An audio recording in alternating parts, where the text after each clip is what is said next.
여기 밑에 구독 한번 눌러보실래요? 뭐가 나오는데? 뭐가 나오는데?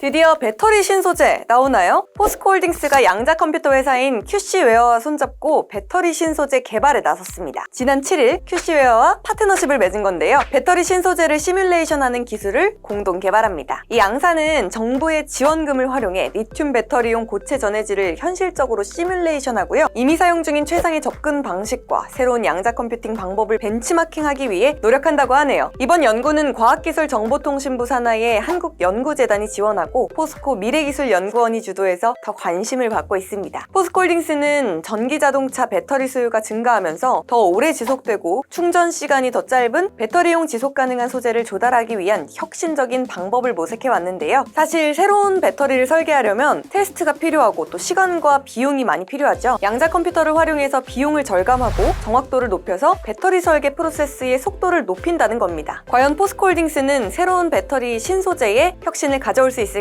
자세한 내용은 조태현 기자가 정리했습니다.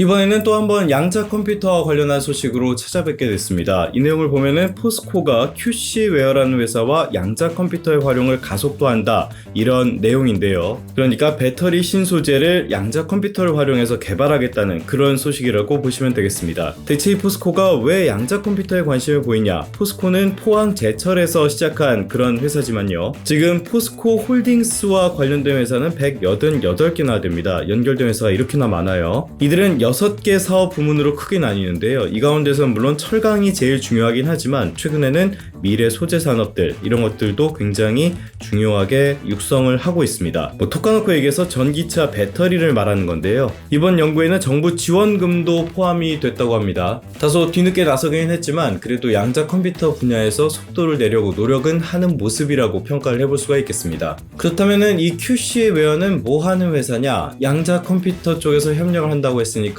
양자 컴퓨터 회사겠죠. 회사 이름에도 노골적으로 나와 있습니다. QC라는 거는 퀀텀 컴퓨팅이겠죠. 생각보다 이 회사 오래됐더라고요. 캘리포니아에 본사가 있는데 2014년에 설립이 돼서 지금까지 활동을 이어오고 있습니다. 양자 컴퓨터와 관련해서는 QAOA라는 게 있습니다. 이거는 뭐 최적화 기술 가운데 하나라고 보시면 되겠는데요. 우리말로는 양자 근사 최적화 알고리즘이라고 합니다. 이쪽의 기술력도 가지고 있고요. 뭐 구글과 협력을 하기도 하고, 아무튼 이쪽에서는 기술력이 꽤 인정받는 회사인 것으로 보입니다. 그렇다면 왜 포스코가 양자 컴퓨터에 관심을 갖냐? 이 양자 컴퓨터와 관련해서 주목받는 분야가 보안, 암호 이런 거라고 말씀을 드렸는데요. 또 다른 분야들도 많이 있습니다. 대표적인 게 화학이라고 보실 수가 있겠는데요. 복잡한 분자 구조나 뭐 반응 같은 것들을 시뮬레이션을 하는데 양자 컴퓨터가 아주 효과적으로 쓰일 수 있다는 겁니다. 그러면 이게 어디에 쓰이냐? 대표적인 게 바로 신약이라고 할 수 있겠습니다. 신약을 개발하는 거는 굉장히 어려운 일입니다. 뭐 이게 신약을 만들었는데 이게 인체에 들어와서 기전이 어떻게 작용을 할지 이런 것들을 알 수가 없기 때문에, 변수가 너무 많기 때문에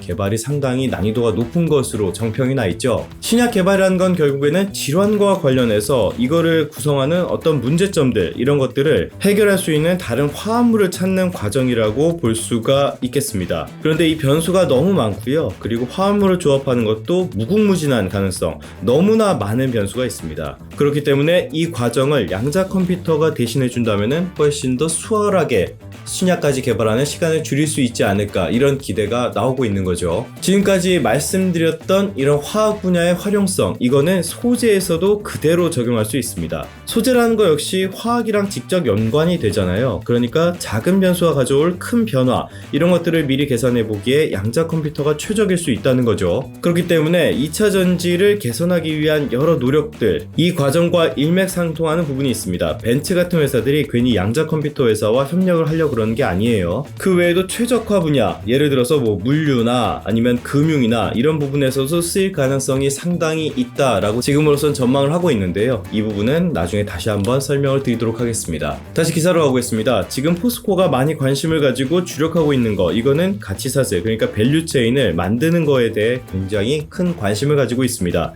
그러니까 배터리 원료부터 소재, 폐배터리의 재활용까지 이어지는 이런 밸류체인을 만들겠다는 거예요. 이 과정에서 첫 번째로 중요한 거는 이런 요소들의 성능을 높이는 것이 중요할 거고요.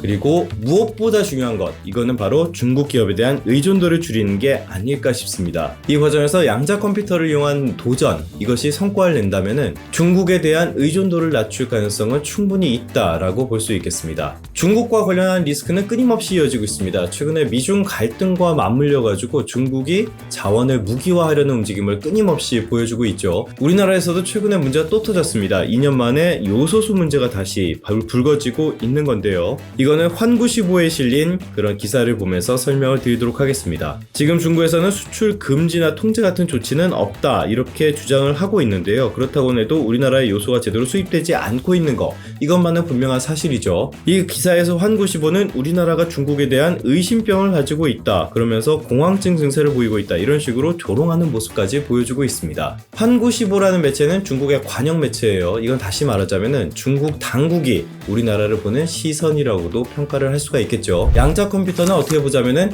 새로운 가능성을 무궁무진하게 담고 있는 영역이라고도 할 수가 있겠습니다. 특히 자원 측면에서 중국에 너무 지나치게 의존하고 있는 우리나라로서는 새로운 소재를 개발하거나 이런 영역에서 활용할 그런 대안이 될 수 있을 것으로도 보입니다. 이런 과정에서 포스코의 양자 컴퓨터 활용 소식이 전해졌는데 이게 어떤 성과가 날지는 조금 천천히 지켜보도록 하고요. 중국을 신뢰하는 것, 특히 자원 측면에서 우리가 중국을 신뢰하는 게 대단히 어려워지고 있는 게 사실이니까 이런 노력들이 끊임없이 이어져야 되지 않을까, 그런 생각으로 마무리하도록 하겠습니다. 그러면 성공 투자하시고요. 다음 시간에 다시 뵙도록 하겠습니다.